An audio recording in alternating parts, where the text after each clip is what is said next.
दोस्तों, आज मैं फिर लेकर आया हूँ आपके लिए कहानी सच्चाई हमेशा जीतती है का 8वां भाग। लो कहानी सुनो। विजय राजा रानी और रमणा के साथ रथ में बैठकर महल में आ गया। उसको वजीर की कारस्तानी का पता लग गया था। मुद्रिका चले जाने का भी उसे दुख था। वह अब उदास रहने लगा था। युवराज होने के नाते राज के प्रति उसके जो कर्तव्य थे उससे भी उसने किनारा कर लिया था। वह सलाह मशवरा करे तो किससे करे। राजा ने रमणा से कहा, बेटी विजय से उसकी उदासी का कारण पता करो। वो इस राज्य का भावी राजा है। मैं कोशिश करूंगी पिताजी। रमणा ने पिताजी को विश्वास दिलाया। उसने विजय से बात की।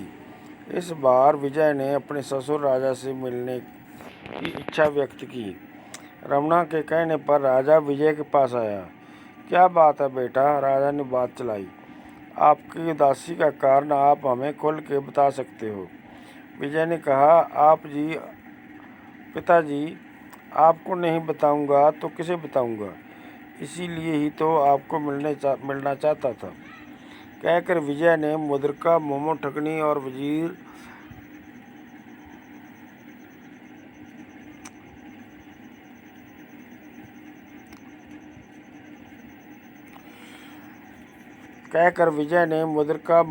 और वजीर के धोखे सबके बारे राजा को अवगत करा दिया। अंत में विजय ने राजा से कहा, पिताजी, अब वह मुद्रिका वजीर के कब्जे में है, जिसे मैं हर हालत में वापस पाना चाहता हूँ। बेटा, तू चिंता ना कर, अब ये चिंता हमारी है। राजा ने उसे सांत्वना दी। राजा की बातों से उसको कुछ धैर्य मिला।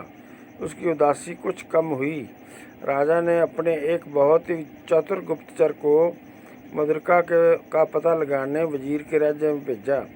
एक और घुड़सवार उसकी सहायता को भेजा। गुप्तचर अपनी चतुराई से वजीर का सलाहकार नियुक्त हो गया। कुछ वफादारी और कुर्बानी के कारनामे करके उसने वजीर का विश्वास जीत लिया। उसका दूसरा साथी राजधानी में एक मकान लेकर रहने लगा। दरबार के अंदर वाला गुप्तचर सम्मोहन विद्या जानता था।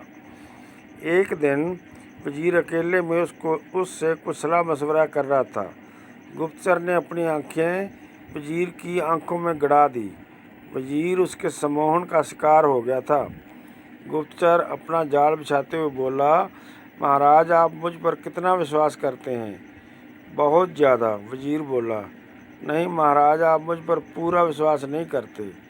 गुप्तचर भेद लेने के इरादे से बोला, क्यों, आपको ये क्यों लगता है कि मैं तुझ पर पूरा विश्वास नहीं करता। वजीर ने पूछा, महाराज, मैंने आपका नम खाया है, कभी आपका बुरा नहीं चाहूँगा। गुप्तचर गर्म लोहे पर चोट करता बोला, पर अगर आप मुझ पर पूरा यकीन करते तो मुद्रिका वाली बात ना छुपाते। गुप्तचर ने चोट मारी। अरे लक्ष्मण, तुम्हें मुद्रिका के बारे कैसे पता चला। महाराज, मैं कुछ ज्योतिष की विद्या भी जानता हूँ और उस विद्या का प्रयोग आपके हिफाजत के लिए करना चाहता हूँ।